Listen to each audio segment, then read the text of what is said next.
안녕하십니까. 글로벌TV 임 사장입니다. 자, 당신은 주식인가 채권인가에 대한 책을 지금 계속 살펴보고 있는데요. 오늘은 3장 공간분산과 시간분산에 대한 이야기를 좀 드리겠습니다. 그 내용을 들어가기 전에 먼저 이 화면에 보시면 스토브리그라는 드라마가 있는데요. 제가 2년 전에 우연찮게 본 드라마인데 너무 재밌게 봤습니다. 저는 스포츠를 잘 알지 못하는 스잘못이라고 하죠. 스포츠를 잘 모르는 사람인데요.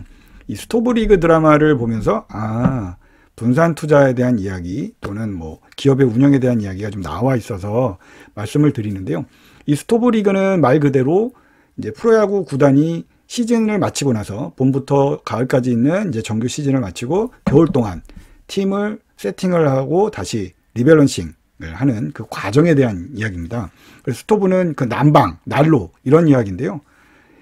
주요한 이 구단이 하는 일들이 트레이드를 하고 선수를 발굴하고 방출하고 맞교환을 하고 뭐 선발을 하는 그런 과정, 또 훈련도 하고요. 그런 과정인데 트레이드 오프에 대한 얘기가 납니다. 트레이드에 대한. 자, 우리 경제학에서도 이 투자에 대해서도 이 3장에서 트레이드 오프 효과가 나오는데 저자는 트레이드 오프 효과에 대한 중요한 이야기를 하고 있습니다. 자, 트레이드 오프 효과란 뭐 사전적 의미를 보면 서로 이질된 상반된 성질의 관계에서 하나를 얻었을 때 하나가 이제 상실되는 또 이제 교환되는 그런 효과를 나타납니다. 이 스토브리그 드라마에서도 마찬가지로 제일 먼저 이 남궁민이라는 단장이 시행했던 게 이제 트레이드인데요. 맞트레이드인데요. 간판 스타 타자인 그 간판 타자라고 하죠. 그 구단에 가장 강했던 뭐 국가 대표급 그 타자를 트레이드를 합니다. 투수와 트레이드를 합니다. 왜? 자기네 구단이 약했던 부분을 보완하기 위해서 타자와 맞교환을 하고 그 팀을 다시 리밸런싱을 하는 그 과정이 나오는데요. 이런 분산 투자에서도 이 트레이드 효과가 중요하다는 것을 얘기를 하고 있습니다. 자, 내용을 한번 들어가 보겠습니다. 공간 분산과 시간 분산에서 이 저자가 가장 중요하게 여겼던 것들은 분산에 대한 이야기인데요. 이 투자가 분산에 대한 효과가 좋으냐 나쁘냐에 대한 이야기를 먼저 합니다. 어떤 학자나 또는 어떤 투자가는 분산이 좋은 건 아니야. 또 어떤 투자자들은 몰빵을 해야 돼. 돈을 벌려면 몰빵을 해야 돼. 예, 맞습니다. 자, 그런데 우리가 전에 배워왔던 인적 자본과 금융 자본에서 특히 인적 자본을 해치해 가는 과정에서 해치라는 것은 어떠한 높은 수익도 중요하지만 손실이 났을 때를 어떻게 담보하느냐 그 개념으로 봐야 된다라고 했을 때 분산도 마찬가지 개념으로 이야기를 하고 있습니다. 그래서 분산의 효과가 어떠냐? 그런 2000년 전 뭐 바빌로니아 그 탈무드에서도 얘기했듯이 분산은 뭐 현금 3분의 1, 부동산 3분의 1, 사업의 3분의 1을 해야 된다 할 정도로 고전에서조차도 분산에 대한 이야기가 나온다라는 거죠. 그래서 저자는 분산의 효과가 중요한데 왜 중요한지를 설명을 하고 있습니다. 자, 설명을 어떻게 했냐면 그 표에 보시다시피 2007년도에 현금, 주식, 채권 이 세 가지를 가지고 3분의 1, 3분의 1, 3분의 1씩 구성을 한 펀드를 만들었을 때 이 네 가지가 되겠죠. 채권, 현금, 주식 그리고 분산된 요 세 개를 적절히 섞은 펀드 이 네 가지를 가지고 쭉 수익률을 따져 보니까 2007년도부터 2012년도 5년간 가장 수익이 좋았던 건 채권입니다. 물론 왜 그러냐면 2008년도, 2009년도에 미국의 금융위기가 있었기 때문에 주식이 떨어졌다가 이제 거의 복원된 제자리밖에 안 됐죠. 그러다 보니까 그 어려운 시기에 채권은 안정적으로 수익을 냈습니다. 그러다 보니 채권이 제1 수익이 됐고요. 두 번째는 이 세 가지를 적정하게 섞은 펀드가 두 번째 수익을 났고요. 그 다음에 현금, 주식이 제일 안 좋았습니다. 자, 물론 이거는 짧은 기간에 대한 이야기를 한 거고요. 얘를 2022년도 1월까지로 쭉 더 늘린다면 어떻게 될까요? 1위는 주식이 될 겁니다. 꼴찌가 현금이 되겠죠. 현금은 계속 왔다 갔다 제자리였으니까. 인플레이션 때문에 현금은 안 좋아졌겠죠. 그리고 채권은 쭉 꾸준한 수익을 냈을 겁니다.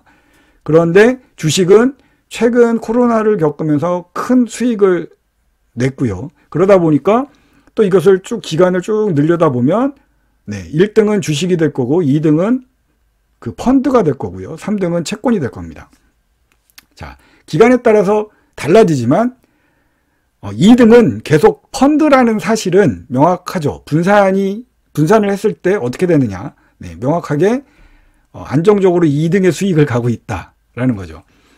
자, 그러다 보니까 어떤 분들은 어떤 기간에 야 몰빵을 해야 돼 주식에 그냥 안정적으로 채권으로 가야 돼 라고 하지만 네, 주식은 위험 자산이고 채권은 안전 자산이라는 것을 우리가 대전제로 놓고 앞에서도 계속 얘기해 왔듯이 적당히 섞어서 안정적으로 가야 되는데 왜 그러냐면 노후를 준비하고 은퇴를 준비하는 입장에서 과연 나의 모든 인적 자본과 금융 자본을 주식에다가 갈 것이냐를 한번 생각해 봤을 때는 적당히 이제 분산을 해야 한다는 거죠. 그리고 이번 3장에서는 그런 거에 대한 내용을 설명함으로써 앞으로 은퇴 이후에 또 어떤 일들이 벌어지는가에 대한 이야기를 하고 있습니다. 그래서 3장은 공간 분산과 시간 분산에 대한 이야기를 하고 있고요.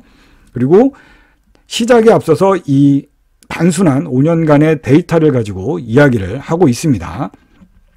다음은 저자는 리스크에 대한 이야기를 하고 있어요. 그러니까 리스크를 분석을 해보자. 리스크에는 체계적 리스크와 비체계적 리스크가 있는데 체계적 리스크는 일반적인 시장 리스크를 말을 하고요. 비체계적 리스크는 개별적인 기업 리스크다라고 얘기를 합니다. 자, 이게 무슨 뜻이냐. 여러분들이 우리가 이제 일반적으로 주식을 투자하는 데 있어서 일반적인 시장의 리스크가 있습니다. 뭐 미중 무역 전쟁이라든지 또는 금융 위기라든지 또는 뭐 금리의 인상과 금리의 인하로 인해서 시장의 리스크는 뭐 발생이 될 수 있습니다. 좋았다 나빴다 좋았다 나빴다. 그리고 그 시장이 예를 들어서 시장이 좋은 쭉 좋은 상황에도 불구하고 개별적인 기업 리스크는 또 있습니다. 그게 비체계적 리스크라고 얘기하는데요. 개별적인 기업 리스크에는 네, 우리 신세계 이마트의 정용진 부회장이 멸공 논란으로 인해서 지금 뭐 최근에 안 좋아졌죠. 기업 오너 리스크가 있는 거죠. 자, 그 기업은 시장 리스크를 얘기했습니다. 그렇죠? 야, 우리나라가 분단이라는 거기 때문에 우리가 어떠한 시장 리스크를 가지고 있어 라고 얘기를 했는데 그런 또 본인도 리스크를 일으켰죠. 그래서 개별적인 기업 리스크가 발생됐습니다. 또 그렇지만 삼성전자는 올랐거든요. 정영진과 반대되는 우리 재용이 형님은 네, 올랐습니다. 이재용이 내려가면서. 자, 이렇게 리스크에는 특히 이제 주식시장의 리스크에는 일반적인 시장 리스크와 개별적인 기업 리스크가 있고 이 리스크를 해지하기 위해서 이제 손실을 내리기 위해서 일정 수익을 담보하기 위해서는 네, 일반적인 시장 리스크에서는 국가의 분산도 필요하다라는 이야기를 이 책에서는 하고 있습니다. 그러니까 시장이 예를 들면 우리나라의 시장이 뭐 계속 박스권에 있다라고 하면 미국에도 투자를 해야 되고 해외에도 투자를 해야 된다라는 거죠. 그래서 나의 자산을 내가 만들어내고 있는 내 자본의 자산을 한 국가나 한 기업에 몰빵하면 안 된다라는 거죠.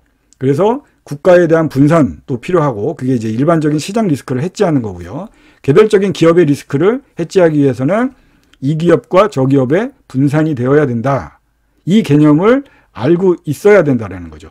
그래서 그러한 상품들이 어떤 것들이 있느냐? 이 책에서도 펀드에 대한 얘기를 했고요. 대표적으로 ETF를 추천하고 있습니다.